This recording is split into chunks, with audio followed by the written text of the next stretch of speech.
This is Old School Queenies Couples Podcast. Oh yeah. And I'm starting, this is a new segment on my podcast. I've been doing poor people's news bulletin, so I'm gonna just officially, I've been testing it, the poor people's news. So now, here I'm gonna make it a segment of my podcast. It's gonna be called Poor People's News. Flashback on poor people's news. Let's do a flashback on the news of the week, or the news of the last month, or the past month, or the past week, or the past day, or the past.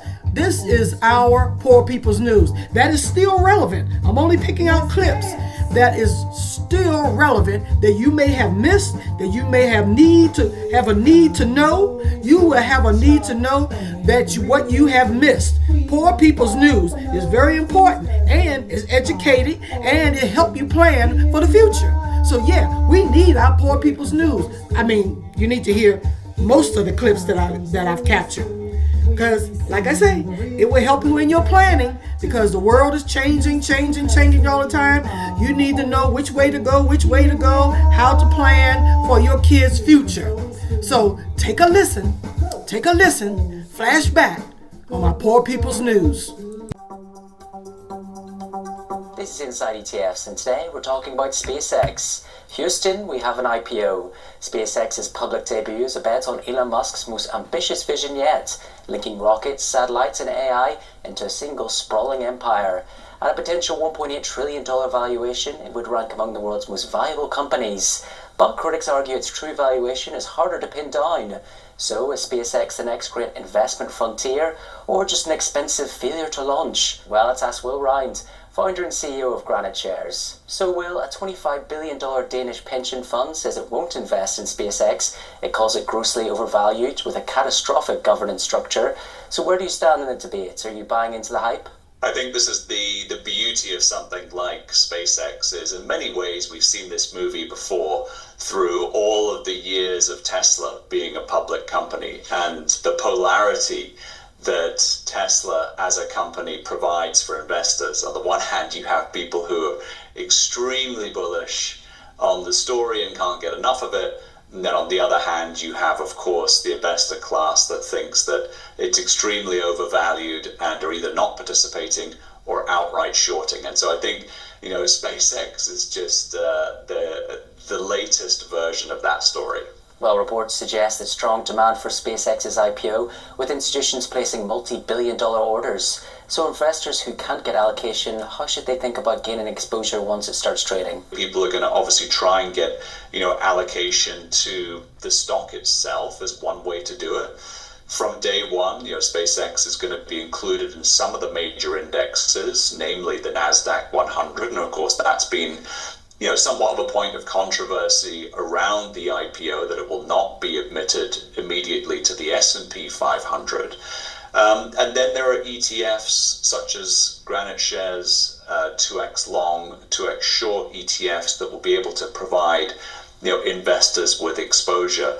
So there are a number of different ways that people can access, either directly or indirectly, the IPO. And of course, regardless of whether you're taking a bullish view or a bearish view, instruments to be able to trade around that. So SpaceX is being priced against a future that could look very different even a few years from now.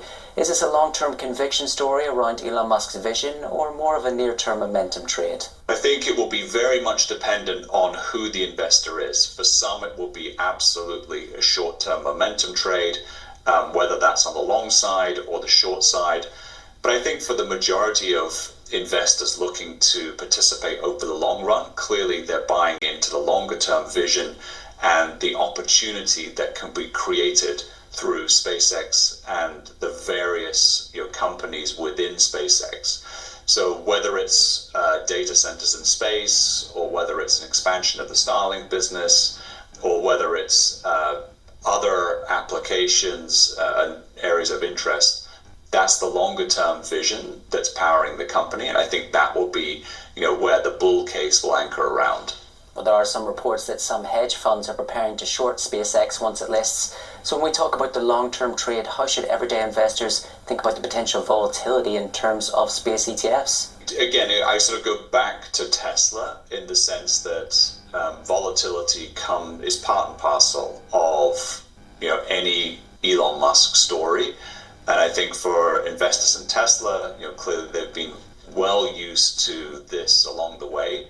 And I don't think that SpaceX will be much different, partly because it is a bet so much on the future, not necessarily today or the opportunity today, the immediate sort of P&L today. So I think very much so that volatility will be a part of it.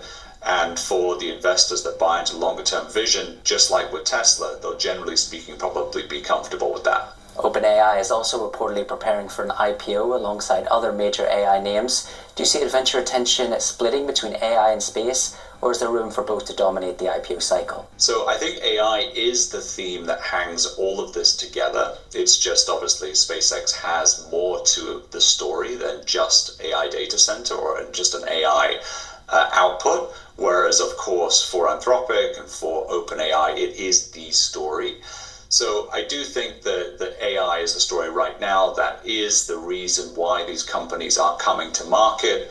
It is the most important investment theme in the world right now. And, these companies are looking to tap the public markets, for capital to feed these ambitions. So finally, Will, Bank of America has warned that several bear market indicators suggest caution for US equities. So does it make sense to be allocating to high-risk names like SpaceX? For those that are investing in SpaceX and investing in SpaceX long term, they won't mind about that. They'll have plenty of conviction in the company, just like Tesla, just like other high conviction names. And, again, we'll have assessed the risk, reward, trade, versus Tesla in the short term and the medium term, and believe in the upside of the story. And that's obviously the exposure that people are looking to participate in. That was Will Ryan from Granite Shares. Don't forget, this is Inside ETFs, and we're going where few investors have gone before. The final frontier became the market's newest obsession after SpaceX's IPO launched space investing into orbit. But after a spectacular liftoff, is the space boom starting to come back down to earth? SpaceX has already wiped more than $1 trillion from its peak market value, leaving investors wondering whether the sector's stellar run has lost some of its shine. Well, Andrew Chanin is CEO of Procure AM. So Andrew, SpaceX's IPO became a media sensation, but insiders may soon be able to sell its shares. Could that drag the broader space investing story lower? Time will certainly tell. We have an upcoming earnings scheduled for next week, and I think a lot of people are going to be looking to see what happens, what news gets released, what information is shared. That will be the first time that the company has done this since going public. So I think a lot of eyes will certainly be watching that, but similar to the run-up that we saw with space stocks leading up to the IPO and the subsequent sell-off, people may be looking at this lockup window, as you mentioned, as something to get ahead of, but who knows where that price will settle after that lockup window as once finally opened up. But what lessons should investors take from SpaceX's post-listing struggles? Should investors be wary of separating the hype from the companies with real long-term potential? So there have been a lot of things that have happened even since the company's gone public. So we're seeing a lot of contracts starting to be awarded. We're seeing successful milestones completed with the recent launch of Starship just this past week. And a lot of reason for people to be considering SpaceX as a way to potentially play the space industry. But I think a lot of people are also looking potentially for diversification. Something like UFO, which holds over 60 publicly traded space companies from around the world, has been a way that people can get exposure to the company without necessarily putting all their eggs in one basket. And with so many pending things ahead for this company, I think certainly it deserves a lot of the attention it has received. Meanwhile, global investment in space startups is close to record levels. So how can investors get exposure to the private space boom? Is M&A the next big catalyst to watch, or stick with IPOs? So a lot of the companies that seem to be looking at private space companies as well as public space companies recently has been some of these publicly traded space companies. And so we've seen some interesting acquisitions. We've seen SpaceX before they IPO'd with their play on AI and data centers. We've seen companies like Rocket Lab, which have made some other strategic acquisitions recently, notably the conversations with the Iridium M&A.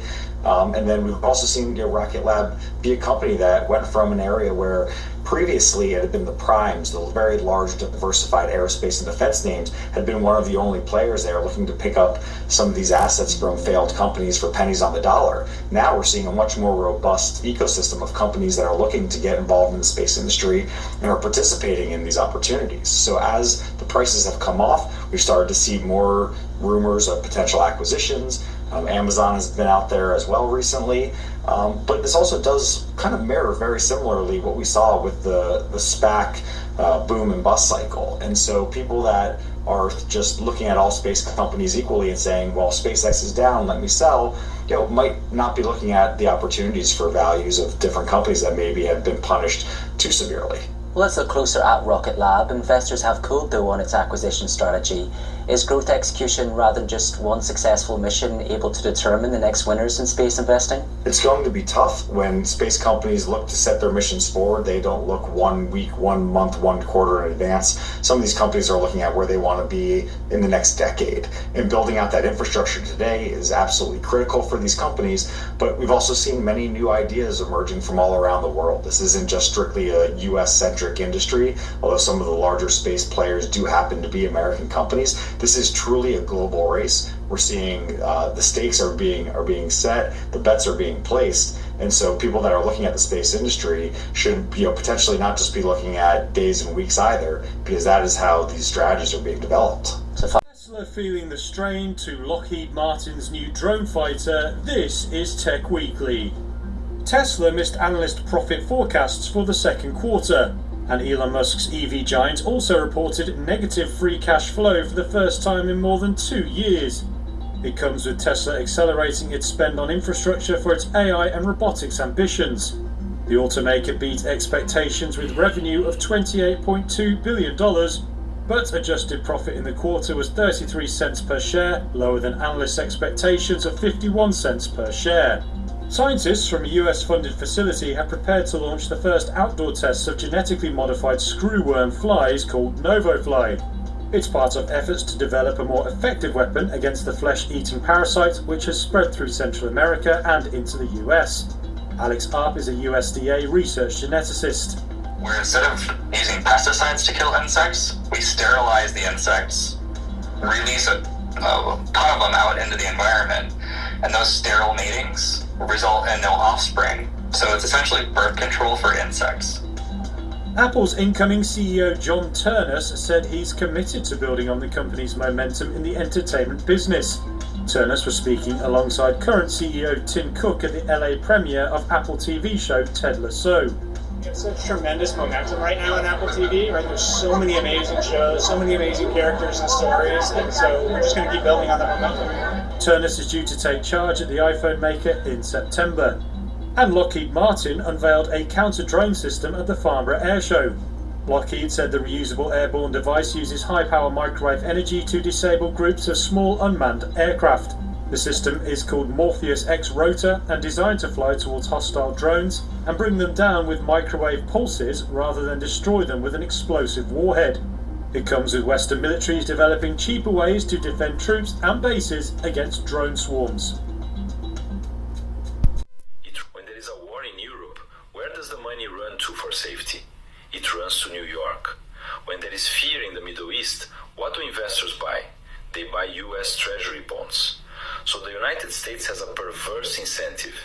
Peace is bad for business. Chaos keeps the dollar strong. Elon Musk says he wants to fix the US economy, but the US economy is currently built on two things: debt and war. If he cuts the debt, the economy crashes. And if he stops the wars, the demand for the dollar disappears. This is the corner they have painted themselves into. They need the chaos to survive. But the rest of the world is tired of paying the price. We are tired of importing American inflation. We are tired of our interest rates going up because the Federal Reserve made a mistake.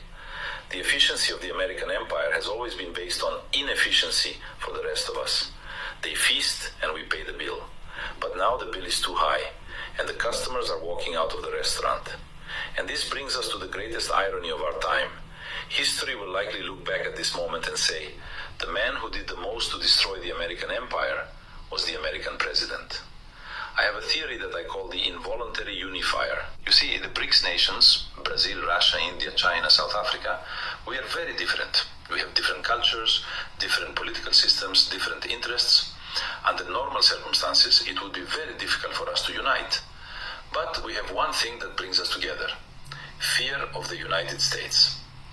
Donald Trump and Elon Musk believe in America first. They believe that by slapping tariffs on allies and threatening everyone with sanctions, they are making America strong. But what they are actually saying to the world is, you are on your own. Every time Mr. Trump signs a tariff order, he is not protecting American industry. He is sending a commercial advertisement for the BRICS alliance. He is telling Brazil, you cannot trust us. He is telling India, you need a backup plan. So while Washington fights over wokeism and efficiency, we have been quietly building the plumbing for a new world. We call it the R5. It is a proposal for a new common currency: the real, the ruble, the rupee, the renminbi, and the rand. Now listen carefully, because the Western media will lie to you about this. They will say we are trying to create a new euro. They will say it is impossible. We are not trying to replace your local currency. You will still use reais in Brazil and rupees in India. The R5 is designed to be a unit of account for trade. Think of it like a digital token. Instead of Brazil selling soy to China in dollars and risking those dollars being frozen by a judge in New York, we trade in R5. We back this currency not with faith like the US dollar, but with a basket of real assets and bonds guaranteed by our 5 nations. It is a safety net. It is a bunker. The United States has spent 80 years building a golden cage for the global economy. They gave us the dollar, but they kept the key. Now, Elon Musk is panicked because he sees the cage is rusting. He is trying to weld it shut with austerity and efficiency, but he is too late. Because of his aggressive policies, because of the weaponization of the dollar, the rest of the world is no longer trying to fix the cage. We are building a key to open the door. This brings the entire argument home. It moves away from the specific news about Elon Musk and delivers the final diagnosis for the viewer. Mr. Musk is a brilliant man. He has built rockets that can land themselves. He has revolutionized the electric car. But he's about to learn a very painful lesson. You cannot engineer your way out of a Ponzi scheme. The United States has enjoyed what we economists call the exorbitant privilege. For 80 years, they could print paper and buy the world's resources. They could run deficits that would destroy any other nation. They believed this privilege was eternal. They believed the credit card had no limit. But the nightmare that Elon Musk discovered in the books is simply the bill coming due. The United States will eventually have to make a choice between 2 devastations. They can either default on their debt, tell the world we cannot pay, which would bankrupt the global financial system instantly, or they can inflate their way out. They can print the money to pay the debt, making every dollar in your pocket worth less and less. History tells us they will choose inflation. It is the coward's way out. It is the slow death.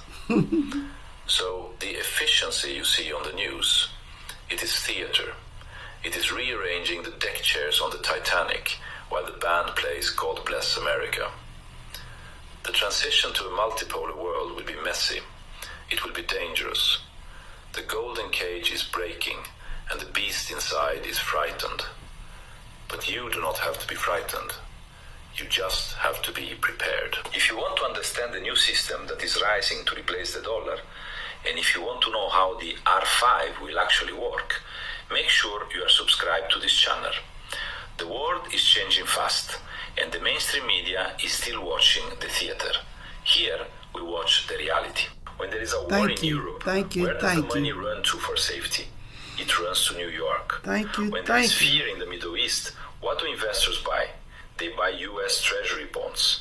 So the United 9-to-5 job is going away. Some are going away in 3 years, some in 5, some in 7, some in 10. If you are in any type of work that is in the world of customer service, call centers, data entry, admin assistant, basic bookkeeping, payroll clerks, retail cashiers, your job will more than likely disappear in 3 years. You need to right now start a business. The answer for everyone right now is finding the problem that only you can fix and somebody paying you for it. A problem that AI can't do on its own. It needs that human touch. Keep your job to fund this transition that you are going to make out of the 9 to 5 and into entrepreneurship. Own something that can make you money. If you do not, you're not gonna have no money. AI is already outperforming humans. Any job to get paid for and you're doing something over and over repeatedly, AI is going to take that. So AI outperforms humans in repetition, in speed.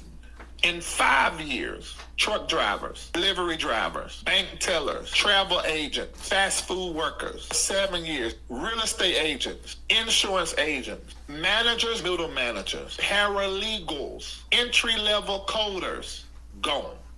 The pandemic removed the bottom. That middle layer, AI is going to totally replace. Direct-to-consumer platforms and businesses will dominate the future. The future requires all of us to become businesses. What won't disappear? Personal brands, creators, spiritual leaders, guides, that human connection, it can't be automated. Therapists and coaches, that human connection, some people need it and require it. The facade is jobs are being lost, lies and deceptions. Jobs are being replaced. If your income depends on repetition, it's on the chopping block. The future is not paying workers. It's paying owners, builders, and personalities. Keep your job to fund your transition. Build a second stream. Learn AI immediately and own something. And your future is secure. And if you don't have a business, you can't cook it, you can't fix it, you can't create it, you can't do it and get paid, you will have no currency. 9 to 5 job is going away. All right, so y'all heard that. You have to be a creative. Sit back and be a creative thinker, a critical creative thinker, and create what you think is the need out here. All right. I've been trying to talk to my kids. I'm telling my kids, don't depend on no job. Create your own job. Create your own job. Self-employment. Run your own business. This has gone under the radar, but it's so important that you don't miss this. A few days ago, under the cover of night, literally 4 o'clock in the morning, Senate Republicans passed yet another funding bill for ICE. Remember that before the Senate convened that night, ICE was already bigger than the United States Marines. And they gave them $70 billion more of your money under the cover of night. Donald Trump wants you to believe that there's no money for health care, there's no money for child care, there's not enough money in the wealthiest nation on the planet to make sure every child has food to eat, not enough money for cancer research, but there is plenty of money to fund an unchecked paramilitary force that is accountable only to him. This is scary and dangerous stuff, and all of us ought to be paying attention. It is as if we are paying for our own oppression. Republican senators passed this bill using your money under the cover of night. We need to hold them accountable. So in the midst of currently in talks, 40 nations are currently in talks to basically cut the United States, because of Donald Trump, out of global trade. There are 195 recognized nations/countries on planet Earth. 195. 40 of them, led by Canada, banding together to just cut out the United States. So more than 1/5 of the planet working on a way to not have to deal with the United States anymore. This includes our neighbors to the north, Canada, our neighbors to the south, Mexico. This includes the European Union and the United Kingdom. This includes major Asian countries like Japan. According to these reports, and again, this is kind of all being, spearheaded by Canadian Prime Minister Mark Carney, what they're trying to do is avoid all of the tariffs that Donald Trump has put in place on everybody. And then, of course, they have typically had to do reciprocal tariffs, so everything for them gets more expensive because they're dealing with the United States. So all of these nations have gotten together and said, wow, dealing with the United States is expensive and it's costing us business. How do we get around that? And their solution is, well, what if we all just trade with each other and not these idiots? And that is currently what they're working on. So instead of relying on the U.S. market to sell their goods, they're going to just start selling to each other and open up new markets that previously hadn't been there. They will grow. They will expand. They will see this financial boom from doing business and trading with everybody in this new coalition. And we, those of us here in the United States, will lose everything. Oh, sure, we'll still have to buy their goods because we depend upon them, and Trump will still have the tariffs, so we'll still pay a higher cost for that. But our goods here in the United States that are already having a hard time selling overseas, just ask any farmer, we will lose those markets. Farmers who are already facing financial ruin, which is exactly what they told Congress about 3 weeks ago, they're going to go under. They will lose everything. Manufacturing here in the United States will go extinct virtually. Because sure, we'll still need to make some things to sell to us here in America, but we're not going to have other countries coming to us knocking on our door saying, hey, can we buy all this stuff from you? Foreign companies that have invested in the United States, or at least pledged, as Trump says, they'll pull out. They'll go with their new trading partners. They'll move their plants to Canada. Maybe they'll move them to Japan or Europe or anywhere else in Asia or perhaps Mexico. All right, that's the economy, the market news. Now let me let you hear a little snippet about the war, the Iran war, what happened a few weeks back, couple of weeks. So let's check it out. Just hear a little small snippet what I captured about Iran and Israel and USA. Come on, let's take a listen. The balance of power in the Middle East didn't just shift tonight. It entirely collapsed. Israel just attempted one of the most critical, high-stakes aerial operations against Iran in its history. And it failed. Horrifically. But it didn't fail because of a pilot error. It failed because Vladimir Putin just drew a hard, invisible line in the sky. If you think this is just another Middle East update, you are missing the biggest geopolitical earthquake of the decade. Listen closely. Tonight, Israeli strike formations moved toward Iranian airspace. But before they could execute their mission, they were intercepted and completely neutralized in the air. How? The Russian S-400 anti-air defense system. We are talking about multi-million-dollar, state-of-the-art stealth technology, completely blinded, locked onto, and systematically dismantled mid-air by a Russian-backed radar web. But that is not the most terrifying part of this story. The most dangerous part is that Western intelligence thought this level of integration was still years away. They were wrong. This wasn't a glitch. This was a strategic trap. In military strategy, there's a concept called anti-access area denial. For decades, Israel's ultimate deterrent was its absolute, unchallenged air supremacy. Tonight, that supremacy was broken. By pressing the button tonight, Moscow sent an irreversible message to Washington and Tel Aviv. The airspace over Tehran is now under the protection of the Russian Federation. Look at the strategic math. You have the West's most elite fighter jets rendered totally useless by an integrated defense grid that Iran and Russia secretly linked together. The playbook just burned. Israel's greatest military strength just became its most glaring vulnerability. Without air superiority, how does an isolated nation project power? The answer is, it can't. The next 72 hours are absolutely critical. Watch Washington's reaction. Watch the global markets. The chessboard just flipped, and the rules of the game will never be the same. This is huge breaking news coming in. Power, the United States believes that the next century will be decided by exactly two things: industrial power and hemispheric control. Let me explain what that means in plain language. America wants to secure the entire Western Hemisphere completely, not partially, completely.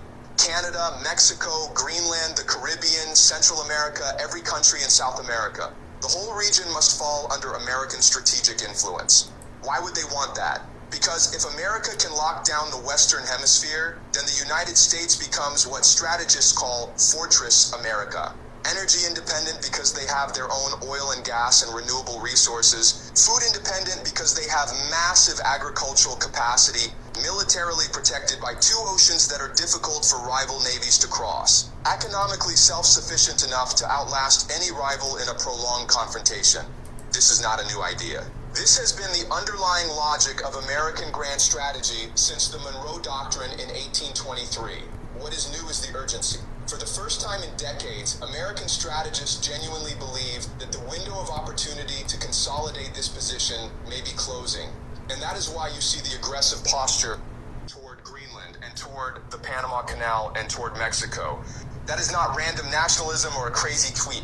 That is the logical conclusion of a strategic doctrine that says secure the base first, then fight the periphery from a position of absolute strength. At the same time, the United States wants its allies to fight regional wars on behalf of the empire. This is the division of labor. Europe handles Russia. Japan and South Korea contain China. Israel and the Gulf states contain Iran.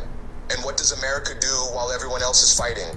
America finances the wars. America sells the weapons. America controls the shipping lanes. America absorbs the economic and technological advantages while its rivals exhaust themselves in regional conflicts. This is why the American defense industry is expanding so aggressively right now. Most people look at the news and think these wars are accidents or mistakes or the result of bad leadership. They are not accidents. Wars create industrial mobilization. Wars create debt dependency. Wars create alliance dependency. When a country needs American weapons and American financing and American intelligence, that country becomes strategically bound to American foreign policy. That is real power, not the power of invasion and occupation, the power of indispensability. And so when people say that Trump is irrational or that Washington has no coherent strategy, I completely disagree. There is a strategy. The problem is not that there is no strategy. The problem is that the strategy is extraordinarily dangerous. Because once you start creating simultaneous pressure points across multiple regions of the world, eventually one of those pressure points breaks containment. A miscalculation in the Taiwan Strait, an accidental military exchange in the Persian Gulf, a NATO article triggered over a border incident in Eastern Europe. Any one of these things could ignite a chain reaction that nobody originally intended, but that the structure of the system makes almost inevitable. And that is why I believe there is now a very high probability, I would say approaching 80% over the next decade, that this escalates into a broader global conflict. Not because any single leader wakes up one morning and wants World War III. That is not how history works. It happens because the incentive structures are pushing all of the major powers toward confrontation simultaneously. China cannot accept permanent economic strangulation. That would mean the end of their development and their political legitimacy. Iran cannot accept permanent encirclement by American bases and allied militaries. Russia cannot accept continuous NATO expansion toward its borders after everything that has happened in Ukraine and Georgia and the Baltic states. And the United States cannot accept the collapse of dollar dominance without losing the entire financial architecture that funds its global position. So all four powers are moving simultaneously like tectonic plates grinding against each other. The pressure is building in ways that become harder to release peacefully with every passing year. Diplomacy becomes harder. Trust erodes. Accidents become more likely. Now here's the final thing I want you to understand, because this is perhaps the most important lesson of all. History shows us that declining empires become most dangerous precisely when they realize their dominance is beginning to fade. Because at that point, they stop calculating in terms of long-term peace and prosperity. They start calculating in terms of survival and preservation. And preservation creates desperation. Desperation creates risk tolerance that would have been unthinkable just a decade earlier. That desperation is what you are seeing right now across the entire world system. The military buildup, the economic sanctions, the naval deployments, the trade wars, the emergency alliance formations, the rhetoric about enemies and civilizational conflict. This is not random. This is preparation. The frightening reality is that most ordinary people still think these are isolated events. A war here, a trade dispute there, a naval exercise somewhere else, when in reality they are all threads in one enormous geopolitical transformation that is now accelerating in real time. The document told us what was coming. The map told us where. The economics told us why. The only question left is whether the leaders making these decisions have the discipline and the wisdom to step back from the edge before the system reaches a point where stepping back is no longer possible. History, unfortunately, does not give us many reasons for optimism on that. But I will tell you this much. Understanding the game is the first step to not being a piece on the board. All right. Now, let's hear a little bit on Africa news, and you got to hear this begging from Donald Trump to President Ibrahim Traore, Burkina Faso president, Africa president. Wow. Listen to this. Diplomatic friend Ibrahim Traore, the president of Burkina Faso, I am pleading to you to accept my invitation at this time. I, Donald Trump, and Americans don't have any negative interest against. You are your citizens in Burkina Faso. I just want us to meet and have a discussion on how to support your country's developments and also to strengthen our diplomatic friendships as countries. Tonight, I speak with a heavy but firm heart. I speak not with hatred, but with clarity. I speak not to provoke, but to protect dignity. I speak because history is watching us, and Africa must no longer whisper when it is insulted. In the last days, the world heard the words and decisions of President Donald Trump. He issued restrictions, he closed doors. He treated African people as if they are a problem, as if they are a burden, as if they are less than others. He spoke with power, but without respect. He acted with authority, but without dignity. And tonight, I must respond. As President of Burkina Faso, I have taken a decision that is not easy, but is necessary. From today, American citizens will no longer be allowed to enter Burkina Faso. This is not revenge. This is not anger. This is a message. When you close your door to Africans, do not be surprised when Africans close their door to you. When you treat our people as unwanted, do not expect to be welcomed without question.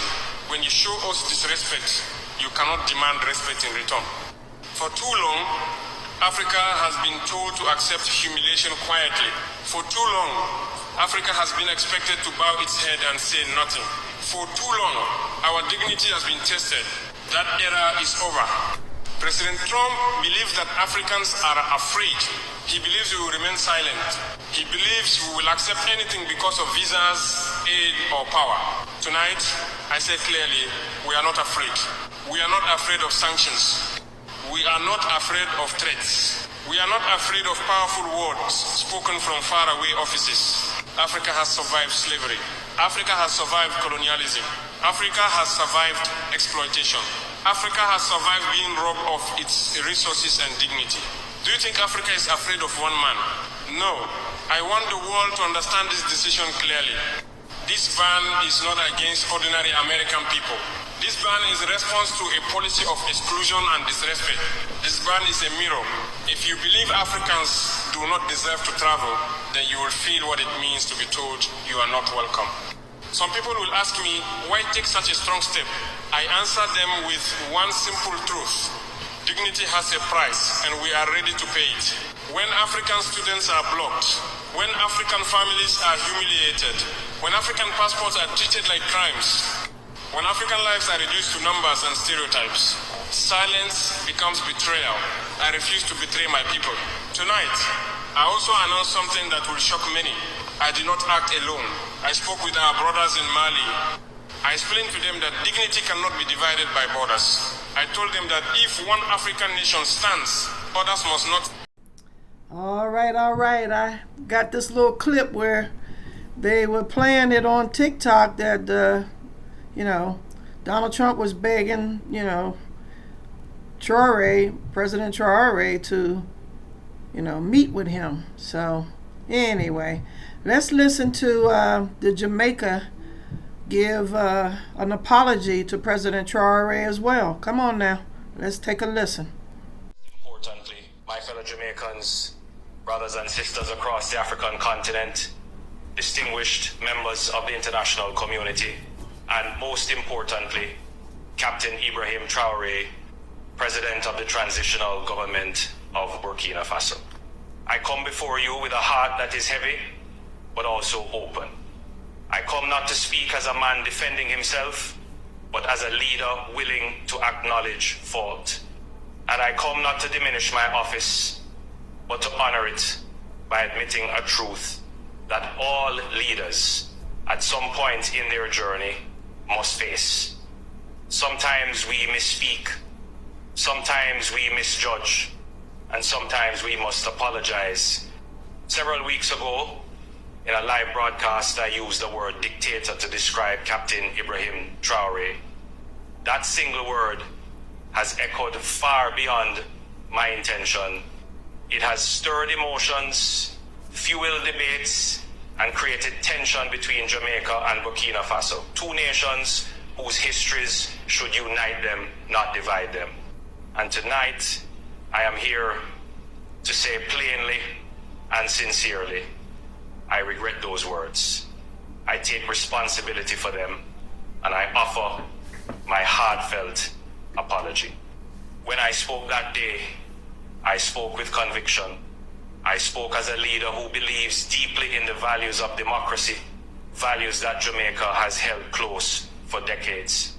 I spoke from a place of concern, but I failed to speak from a place of understanding. Conviction without compassion is dangerous. Principles without perspective can wound. And in calling Captain Traore a dictator, I crossed the line between principled critique and personal disrespect.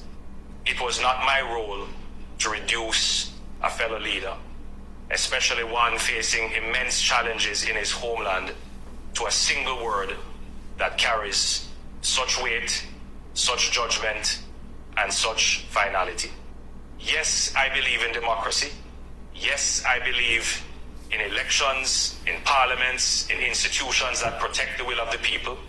But I also believe in respect. Respect for the paths that nations choose. Respect for the burdens leaders carry. And respect for the struggles that shape their choices. Captain Traore, in my choice of words, I failed to extend that respect. And for that, I am sorry. To the people of Burkina Faso, you are a nation of resilience. You are a people who have endured colonization, coups, poverty, and the ongoing threat of violent extremism. And yet, you stand proud, you stand tall. You continue to fight for a future that is free, independent, and dignified.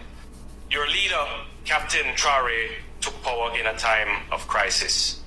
He is young, yes, but he is bold. He faces a reality most of us cannot imagine, an ongoing war with forces that seek to destabilize and destroy. While the world debates, he acts. While others hesitate, he makes decisions. I may not share his methods, I may not embrace his path, but I must recognize his courage. And I must respect the fact that his people look to him not only as a ruler, but as a symbol of their fight for sovereignty. When I labeled him a dictator, I failed to honor that reality. I spoke too quickly, too harshly, without the humility that every leader owes to another who walks the hard road of governance.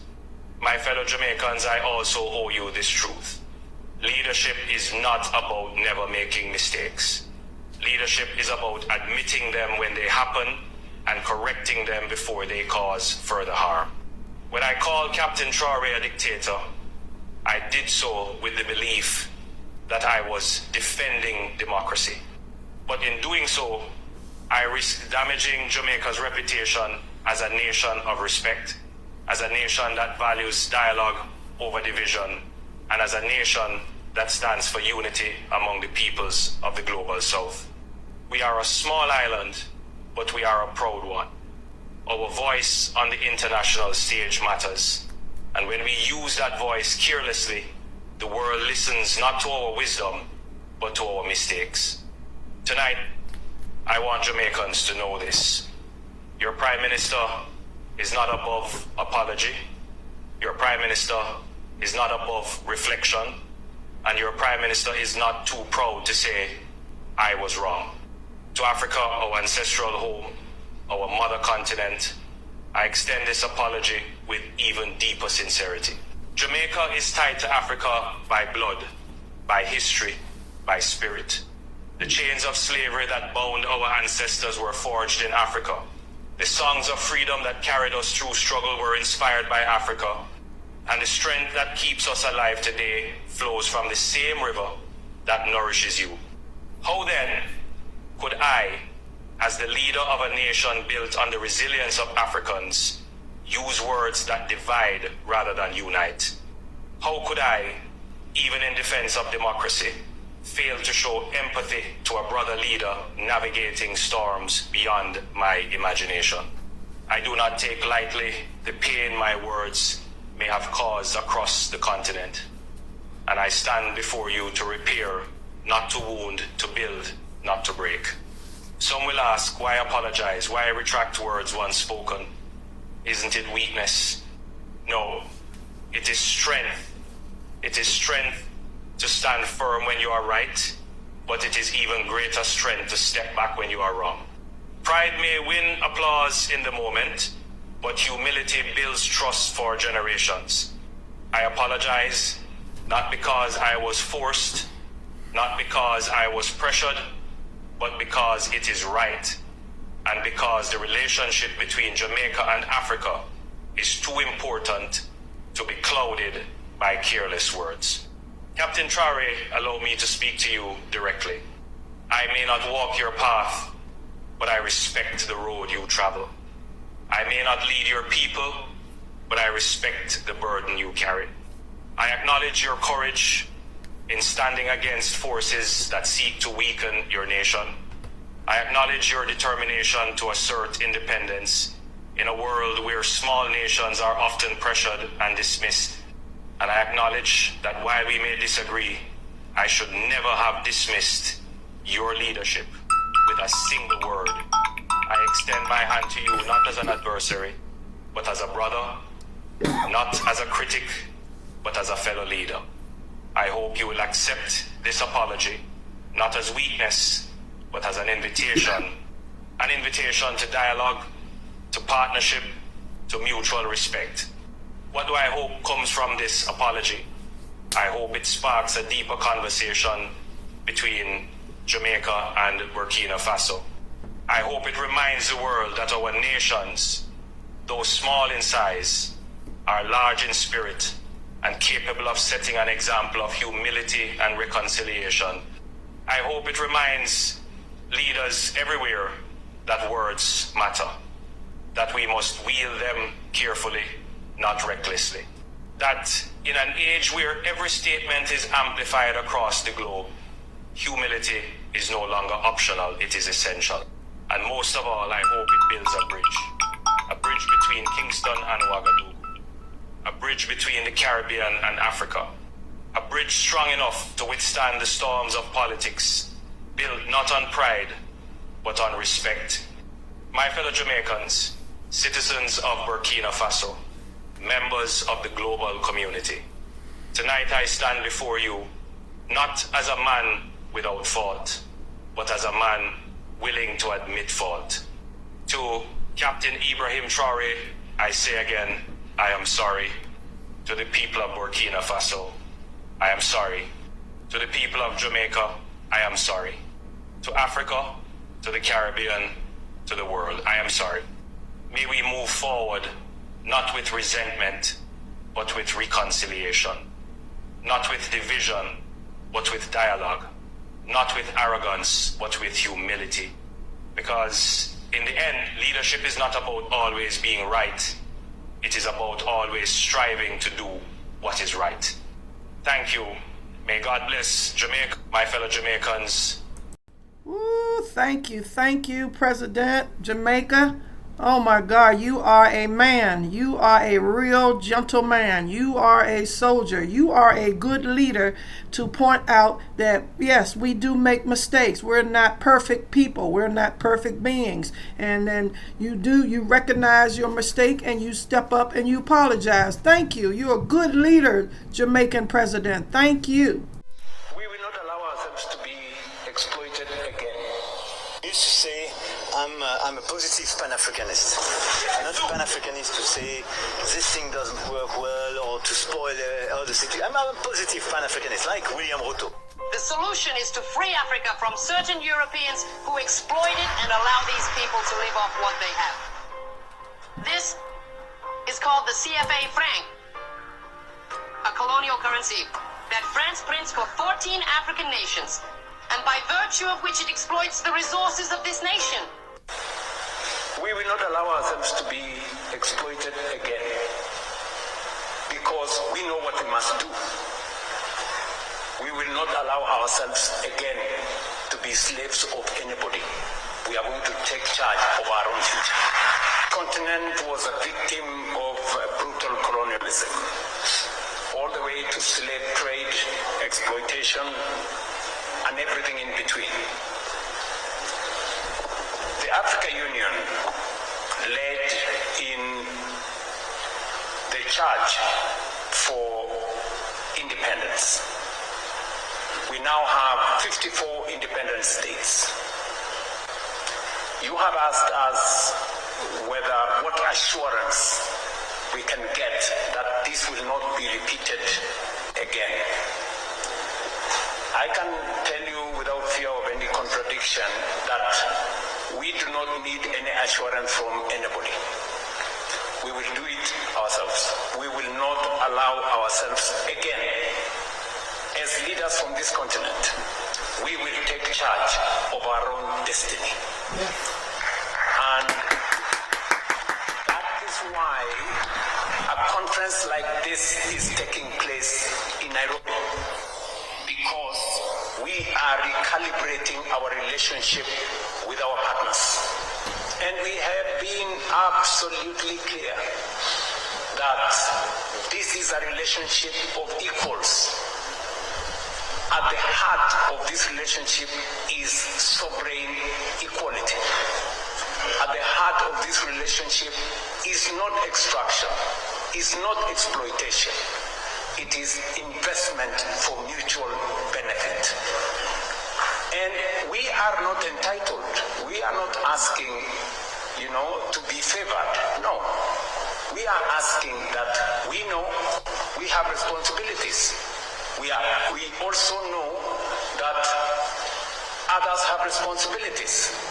And the reason why we had a candid conversation this afternoon, even amongst ourselves as Africans, there are things we can do for ourselves. The challenge is when you go and seek for help for things you can do for yourself. We cannot continue that way. And we are saying we are up to the task. Let me give you an example. We had a candid conversation this afternoon that while we go and look for financing our projects using other people's money, we have money in Africa. We have $4 trillion of savings in our pension funds, in our insurance companies, in our reinsurance companies, and yet we are not using that money to fund our own development. The first thing we need to do, and we have agreed with Africa Development Bank, we have agreed with AfriExim, we have agreed with Trade Development Bank, Africa Finance Corporation, that before we go and look for money from other people, we must structure our own DFIs to unlock these $4 trillion of our own resources to finance our development. So, we will not allow ourselves to be exploited again because we know what we must do. That was the president speaking from the president of Kenya. That was Kenya, because they're in Kenya on this summit. So I am so proud. I'm so happy to hear that they're starting to want to work with your own resources and not look to borrow from the outside. Yes. Let's hear one more. I got one more snippet. I think I got. Hold on. Let's close out with one more snippet. Hello and welcome to Gravitas Plus. I'm Palki Sharma Upadhyay, and this is Africa, a continent of 54 sovereign states, 17% of the world's population, 9.6% of the global oil output, 90% of the world's platinum supply, 90% of the world's cobalt supply, half of the world's gold supply, 2/3 of the world's manganese, 35% of the world's uranium, 75% of the world's coltan, and 54 votes in the United Nations General Assembly. This is what makes Africa so attractive and makes the continent a battleground for global powers. There are numerous fronts: investment and infrastructure, military power, diplomacy, soft power, trade, geopolitics. Every country has its own interest in Africa. In 2016, Israel began its scramble for the continent. Benjamin Netanyahu became the first Israeli prime minister to visit Africa in 50 years. What did he want? Votes in favor of Israel and against Palestine in the United Nations resolutions. Africa and Israel share similar histories, he said. Israel went on to sponsor solar, water and agricultural technologies. In the same year, 2016, Senegal co-sponsored a UN resolution. It condemned the construction of illegal Jewish settlements in the West Bank. What did Israel do? It cancelled the Mashav drip irrigation project. And this is just one example. Here's another one. The European Union has pledged more than $54 billion in sustainable investment for Africa. What does the EU want? Access to the African market of 1.3 billion people. Brussels has negotiated free trade agreements with at least 40 African countries. But does this ensure a balanced two-way trade? It doesn't. And no country has a bigger interest in Africa than China. China is funding 1 in 5 infrastructure projects in Africa. It is building every third one. Africa has an infrastructure deficit and China has a signed checkbook. Starting 2005, China has invested at least $2 trillion in Africa. It built 6,200 kilometers of railways, including the continent's longest railway line connecting Ethiopia and Djibouti. Beijing has also built the African Union headquarters in Addis Ababa. What does China get in return? A lot. Geopolitical influence to start with. Beijing is selling its culture, its currency. In Guinea-Bissau, exit signs are written in Mandarin. China has established at least 50 Confucius institutes across 33 countries. Several African countries use Chinese currency. China also gets a strategic overseas base. In 2017, China built its first overseas base at the Horn of Africa, Djibouti to be specific. Djibouti connects the Mediterranean Sea to the Indian Ocean via the Suez Canal. The base has the capacity to accommodate 10,000 troops. China also gets a market to dump its goods. China is Africa's largest trading partner. Chinese trade has increased 40-fold in the last last 2 decades. At least 10,000 Chinese firms operate in Africa. This is according to a McKinsey study. Africa has resources and China has access. Did you know that a third of China's investments in Africa are in the mining sector? And finally, it gets to debt trap Africa. But here's the thing, China is not the only country investing in this continent, it's not even the biggest. The United States is Africa's largest investor. It accounts for $54 billion of FDI stock. There are 600 American companies operating in South Africa alone. And this, even after the US president called Africa this. For the longest time, Africa was nothing but a war zone for Washington. It has over 7,000 troops deployed in the continent. They're spread across some 13 African countries, including Burkina Faso, Cameroon, Central African Republic, Chad, Democratic Republic of Congo, Kenya, Libya, Mali, Mauritania, Niger, South Sudan, Somalia, and Tunisia. For the US, Africa was a continent for counter-terrorism operations. What happened then? Why is the US suddenly interested in Africa? The answer is this. For the US, Africa is now a new front to take on China, and Washington is now fighting it out for power and influence. An article on the US State Department website reads, and I quote, "Africa is the continent of the future. Thus, we need to make the most of its potential. By 2050, its population will more than double to 2.2 billion people, with over 60% under the age of 25. Where is Africa's interest in all of this? Also, what about India? What role does India play in this continent? New Delhi's ties with Africa date back to the time of Mahatma Gandhi. India was part of the Bandung Project of 1955. New Delhi supported Africa's anti-colonial struggles. It supported the liberalization movements in Ghana, Algeria, Tunisia, Morocco, Angola, Mozambique, Guinea-Bissau. India also raised the issue of racism in South Africa. It will be unfair to say, though, that India's newfound interest in Africa has nothing to do with China. In 2018, Indian Prime Minister Narendra Modi toured key African states just ahead of Chinese President Xi Jinping's visit. In 2018, India decided to open 18 new embassies in Africa. India has defense partnerships with Zambia, Nigeria, Ghana, Ethiopia, Botswana, Uganda, Mozambique, and Namibia. New Delhi is currently training African military. Indian company Airtel is a dominant telecom firm in Africa.